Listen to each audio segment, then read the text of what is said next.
नमस्कार मित्रों।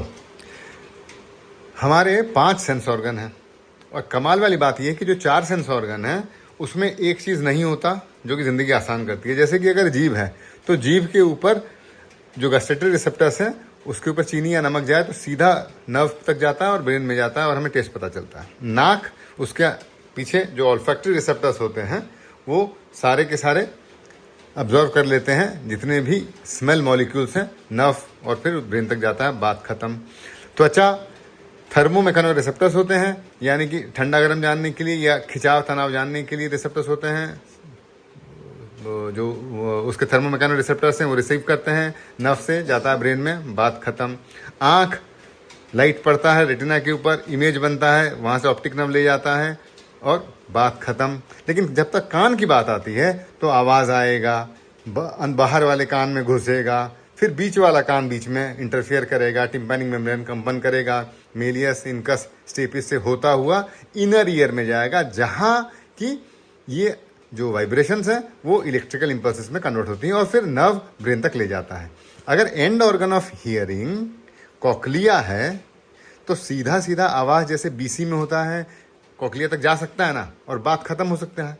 यहाँ बेवजह बीच में या किस वजह से बीच में एक्सटर्नल ईयर और मिडिल ईयर को आना पड़ता है, ताकि हमें इतना कॉम्प्लिकेटेड स्ट्रक्चर्स पढ़ना पड़ता है, टेस्ट पढ़ना पड़ता है और जर्गर जी का इमिटेंस याद करना पड़ता है। क्या कारण है? इस कारण को समझने के लिए मिडिल ईयर की उत्पत्ति को समझने की ज़रूरत है कि भाई ये क्यों बीच में घुस गया।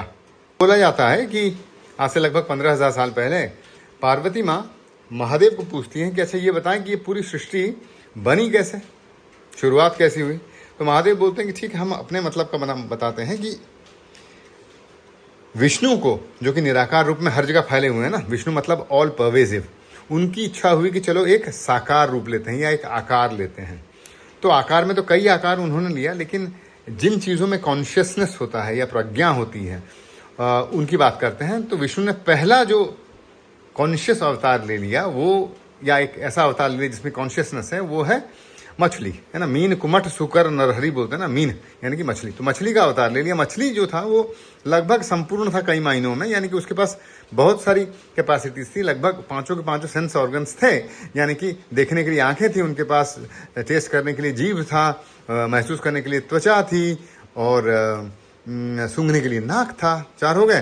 लेकिन जो सुनने के लिए कान वाला जो हिस्सा था वो विकसित नहीं था। बैलेंस ऑर्गन ज़्यादा से ज़्यादा था। जो सुनने की का जो काम लेते थे विष्णु, वो अपने लैटरल लाइंस के माध्यम से स्विम, इसको क्या बोलते हैं, लैटरल लाइंस के माध्यम से, और कुछ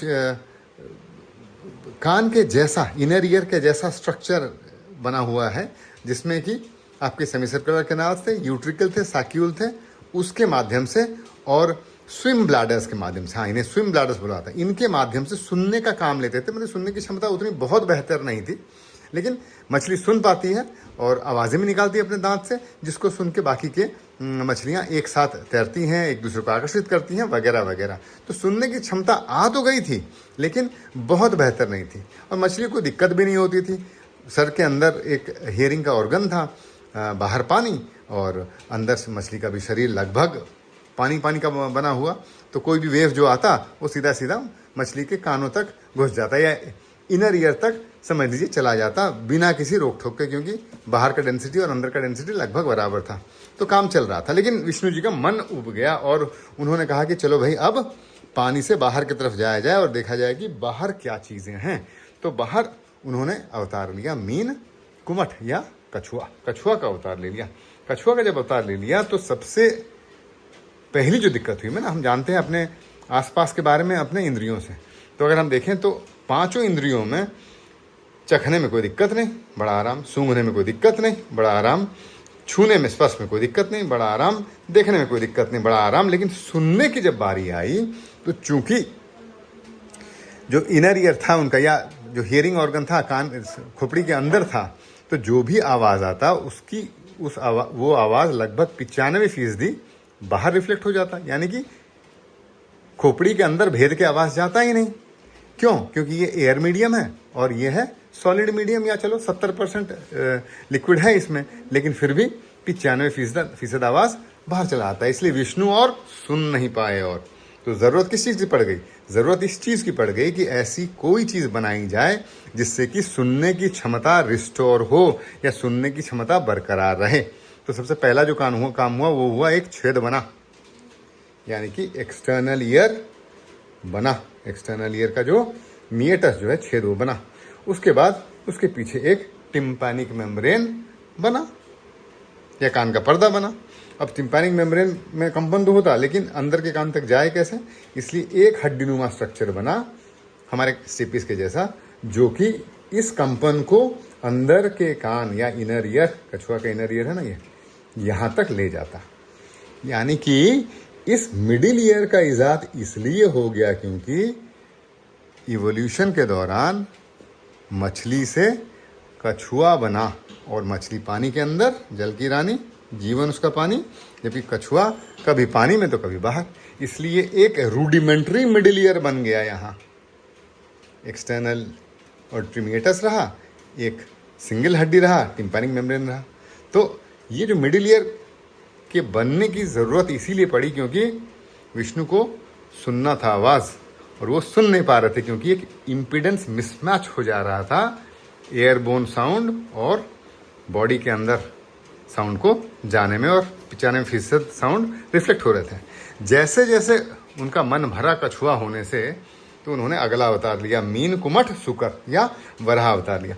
वराह अवतार लिया तो उसका एक डिस्टिंक्ट फीचर है एक्सटर्नल ईयर, या मैमल्स या स्तनपाइयों का जो डिस्टिंक्ट फीचर है एक्सटर्नल ईयर। यानी कि अब तक एक्सटर्नल ईयर नहीं बना था, अब एक्सटर्नल ईयर बन गया। एक्सटर्नल ईयर के बाद एक्सटर्नल ऑडिटरी मिएटस बना। उसके बाद अब वराह टोटली पानी में नहीं रहता ना, कछुआ तो पानी में भी जाता कम से कम, अब टोटली पानी में नहीं रहता। इसलिए ज़रूरी ये था कि जो इम्पिडेंस लॉस हो रहा था या जो साउंड कान के अंदर आता ना, पानी चूँकि उसे इनर ईयर तक पहुंचना है, लेकिन इनर ईयर तक एयरबोन साउंड पहुंच नहीं पाता, इसलिए रिफ्लेक्शन हो जाता है। 95% साउंड रिफ्लेक्ट हो जाता, तो सुन बिल्कुल नहीं पाता था।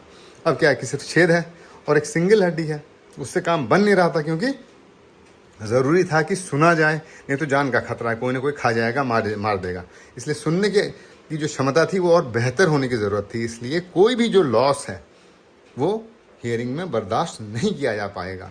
इसलिए एक मिडिल ईयर का इजाद हुआ जिसमें कि टिम्पैनिक मेम्ब्रेन बना, 3 हड्डियाँ मेलियस इनका स्टेपिस बनी, जो कि एक लिवर के फॉर्म में ऑर्गेनाइज हुई, और ये पूरा मिडिल ईयर जो है आवाज़ को बड़े सही तरीके से इनर ईयर तक या अंदर के कान तक, इनर ईयर तक पहुंचाता, ताकि इनर ईयर से फिर क्या बने, करंट बने और वो ब्रेन तक जाए और सुनाई में पूरी तरह पड़े। तो इस पूरे मिडिल ईयर का इजाद इसलिए हुआ ताकि ये जो इम्पिडेंस मिसमैच के चलते जो साउंड लॉस होता था उसे रिकवर किया जा सके। और मिडिल ईयर अपने इस कोनिकल स्ट्रक्चर के चक्कर में, मतलब ये जो टिम्पैनिक मेम्ब्रेन का सरफेस है ना, और ये स्टेपिस का सरफेस है 17 गुना बड़ा होता है ज़्यादा, तो कांटीनुमा होता है, तो पूरी आवाज़ को कॉन्सेंट्रेट कर देता है। ये एक फैक्टर हुआ। दूसरा फैक्टर हुआ लीवर मैकेनिज्म। अगर आप देखें तो ये तीनों हड्डियाँ इस तरह से हैं जैसे कि हम लोग सीसों में नहीं बैठते हैं, उस तरह से फल्क्रम को हम अगर अरेंज करें तो एक बड़ा पत्थर को भी एक आदमी आराम से उठा सकता है अगर लीवर के फॉर्म में अरेंज कर दें। तो ये एक लीवर मैकेनिज्म हो गया इसमें। और एक तीसरा भी फैक्टर है। ये 3 फैक्टर मिलकर लगभग 30 डेसिबल का आवाज़ बूस्टअप कर देते हैं, और ये जो आवाज़ का लॉस होता था वो लॉस नहीं होता।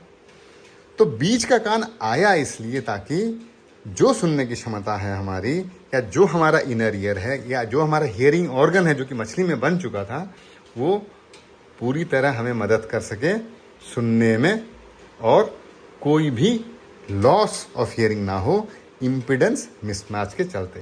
तो ये वजह है जिसके चलते मिडिल ईयर बाद में बना, और इस मिडिल ईयर के बनने के चलते हमें पढ़ना पड़ रहा है इम्पिडेंस ऑडियोमेट्री, हमें पढ़ना पड़ रहा है डिजीजेस ऑफ द ईयर, हमें पढ़ना पड़ रहा है अलग अलग मॉडल्स, जिससे कि मिडिल ईयर के मैकेनिज्म को समझाया जा सकता है।